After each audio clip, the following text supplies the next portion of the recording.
নমস্কার। আগামী 22শে জানুয়ারি অর্ধ দিবস ছুটি ঘোষণা করল ভারত সরকার। দেখতে পাচ্ছেন government of India, department of personal and training কি বলেছে দেখুন। আহ, যে পশ্চিমবঙ্গের প্রাথমিক শিক্ষক নিয়োগের ক্ষেত্রে যে 20-22 মামলা ওঠার কথা আগামী 22শে জানুয়ারি, এখনও পর্যন্ত যেটা খবর, তো দেখা যাক যে এটা কিন্তু ভারত সরকার ঘোষণা করেছে, এটা সুপ্রিম কোর্ট ঘোষণা করেনি।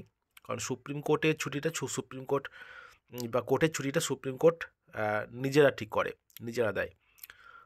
তো কি বলছে এখানে, half day closing of central government office, central institution and central industrial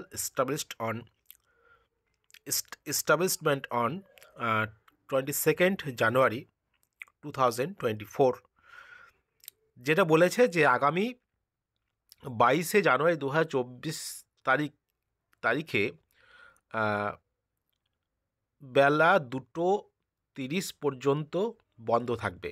অর্থাৎ দুপুর 2:30 পর্যন্ত বন্ধ থাকবে সরকারি অফিস, এগুলো ইনস্টিটিউশন, এগুলো কিসের জন্য না, দি রামলালা প্রাণ প্রতিষ্ঠা at Ayodhya will be celebrated on 22nd January 2024 across India. তাহলে সমস্ত এমপ্লয়ীদের ছুটি ঘোষণা করেছে, অর্ধ দিবস ছুটি ভারত সরকার থেকে, দেখতে পাচ্ছেন। কিন্তু আমাদের এই যেটা প্রাথমিক শিক্ষক নিয়োগের ক্ষেত্রে যে 20-22 মামলাটার ওঠার কথা 22 তারিখে, 22শে জানুয়ারি, কিন্তু এখনও পর্যন্ত কিন্তু সুপ্রিম কোর্ট থেকে সেরকম কিছু আপডেট উঠে আসেনি যে 22 তারিখে কোনো ছুটি ঘোষণা কিন্তু এখনও পর্যন্ত করা হয়নি। করা হলে অবশ্যই জানিয়ে দেওয়া হবে। তো যদি ছুটি ঘোষণা হয়ে যায় সুপ্রিম কোর্টে, তাহলে কিন্তু 20-22 মামলার ওঠার ক্ষেত্রে কিন্তু সমস্যার সৃষ্টি হবে।